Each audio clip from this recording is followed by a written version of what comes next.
Hello friends, welcome back. मैं हूं Mahesh Gurjar from MG Infosoft and MG Motion Pictures. इस lesson में हम देखेंगे star NG if directive. Component के अंदर जो वैल्यू है उस वैल्यू को हम HTML में कैसे कंडीशनली टेस्ट कर सकते हैं, वो कॉन्सेप्ट है। एंगुलर के अंदर कंडीशनली कोई एलिमेंट को आपको रेंडर करना है या नहीं करना है, उसके लिए एनजी इफ डायरेक्टिव्स यूज किया जाता है। प्रैक्टिकल देखते हैं। प्रोजेक्ट को मैंने विजुअल स्टूडियो कोड में ओपन कर दिया है। एक नया कंपोनेंट क्रिएट करते हैं। Terminal, new terminal, ngGC, component का नाम रखते हैं ng-if-example ex। Enter. Component create हो चुका है। src app ng-if-example। कंपोनेंट के अंदर एक डेटा मेंबर डिक्लेयर करते हैं, इज अवेलेबल। डेटा टाइप लेते हैं बुलियन। बुलियन के अंदर ट्रू और फॉल्स ये दो वैल्यू स्टोर हो सकती है। इज इक्वल टू करके वैल्यू स्टोर करा देते हैं ट्रू। अब इस वैल्यू को यूज करके हम HTML में कंडीशन यूज करेंगे। तो HTML फाइल ओपन करो।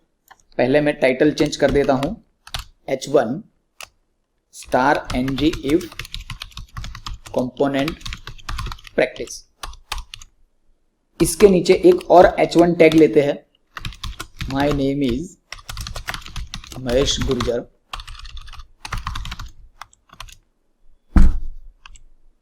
इस एलिमेंट को कंडीशनली रेंडर करना है। जो भी एलिमेंट को कंडीशनली रेंडर करना होता है उस एलिमेंट के साथ स्टार ng if नाम की डायरेक्टिव्स यूज की जाती है। स्टार ng if का I capital is equal to double quotes के अंदर कंपोनेंट की जो भी वैल्यू से कंडीशन टेस्ट करना है उस डेटा मेंबर का नाम। डेटा मेंबर का नाम है इज अवेलेबल। अगर इसकी वैल्यू ट्रू है तो ये कंडीशन ट्रू होगी, और कंडीशन ट्रू होगी तो ही ये एलिमेंट रेंडर होगा। अगर इसकी वैल्यू फॉल्स है तो इफ कंडीशन फॉल्स होगी, अगर कंडीशन फॉल्स होगी तो ये एलिमेंट रेंडर नहीं होगा। अब इस कंपोनेंट को ऐप कंपोनेंट में लोड कराते हैं। app.component.html file hr app-ng-if-example file save all. Project को सर्व करते हैं ng serve open enter. Project successful compile हो चुका है। आउटपुट को देखते हैं। इज अवेलेबल डेटा मेंबर की वैल्यू ट्रू है, इसलिए ये h1 टैग रेंडर हो चुका है। चेंज करके देखते हैं। कंपोनेंट, यहां पे हम वैल्यू को चेंज करते हैं false. File save all. Project auto compile हो जाता है। आउटपुट को देखते हैं। वैल्यू फॉल्स है, इसलिए h1 टैग रेंडर नहीं हुआ है। जब वैल्यू फॉल्स है तब कुछ और पार्ट रेंडर कराना हो तो उसके लिए है एल्स पार्ट। जब वैल्यू फॉल्स हो तब कोई और पार्ट रेंडर कराना हो तो उसके लिए है एल्स कंसेप्ट। एल्स पोर्शन के लिए एंगुलर का एक स्पेशल टैग है ng-template। इसका यूज करना पड़ता है। ये एंगुलर का टैग है, HTML का टैग नहीं है। ng-template को हमें एक रेफरेंस वेरिएबल देना पड़ता है जिसका स्टार्टिंग हैश टैग से होता है, जिसको हम बोलते हैं template reference variable. As an example यहां पे हैश कंडीशन 1, तो ये टेम्पलेट रेफरेंस वेरिएबल है। एल्स का सिंटेक्स क्या है? जो भी एलिमेंट को कंडीशनली रेंडर करना होता है उस एलिमेंट के साथ star ng if is equal to double quotation के अंदर वैल्यू। अगर ये वैल्यू ट्रू है तो ये एलिमेंट रेंडर होगा। उसके बाद सेमीकोलन करके एल्स, और एल्स के बाद टेम्पलेट रेफरेंस वेरिएबल का नाम। अगर ये वैल्यू फॉल्स है तो ng-template का पोर्शन रेंडर होगा। चेक करते हैं। यहां पे वैल्यू फॉल्स है। HTML में जाते हैं, br टैग,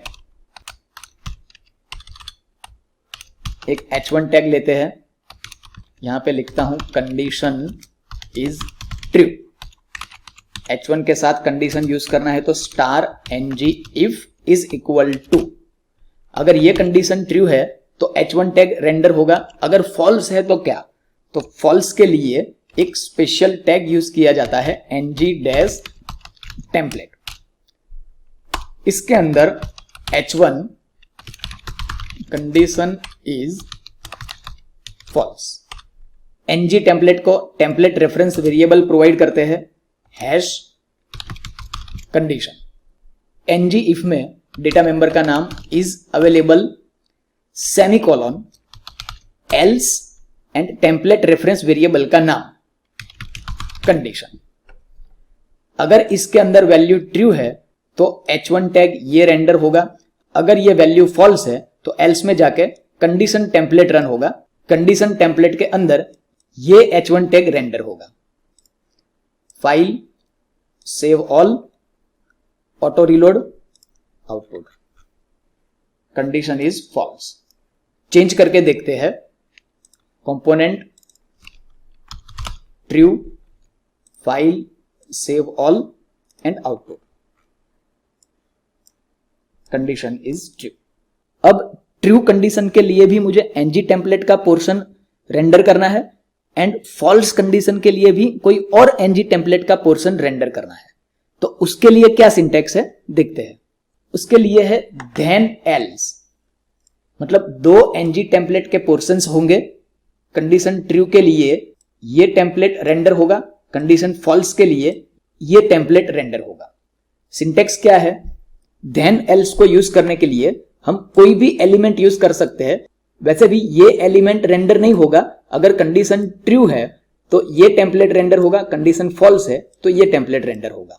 सिंटेक्स में *ng-if वेरिएबल सेमीकोलन, अगर ये कंडीशन ट्रू है then template reference variable 1 else template reference variable 2। Friends, ये सब सिंटेक्स आपको याद रखने हैं। आगे आने वाले लेसन्स में और एग्जाम्पल्स में जहां पे जरूरत पड़ेगी वहां पे हम ये सिंटेक्स को यूज करेंगे। then else का एग्जाम्पल देखते हैं।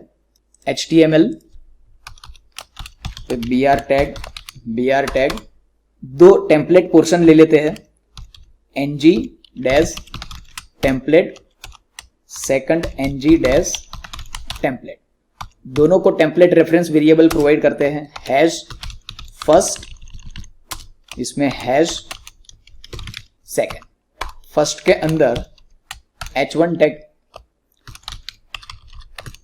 First ng-template portion, second ng-template के अंदर ले लेते हैं h1 second ng-template portion.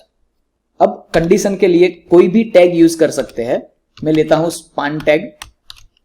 Span tag के अंदर *ng-if is equal to double quotation के अंदर डेटा मेंबर का नाम है इज अवेलेबल। अगर ये ट्रू है तो semicolon, then template reference variable name first, else second template reference variable second. File, save all, auto compile, output को देखते हैं। फर्स्ट ng-template पोर्शन, कंडीशन को फॉल्स करके देखते हैं। कंपोनेंट में जाते हैं, यहां पे false, file, save all and output, second ng-template portion.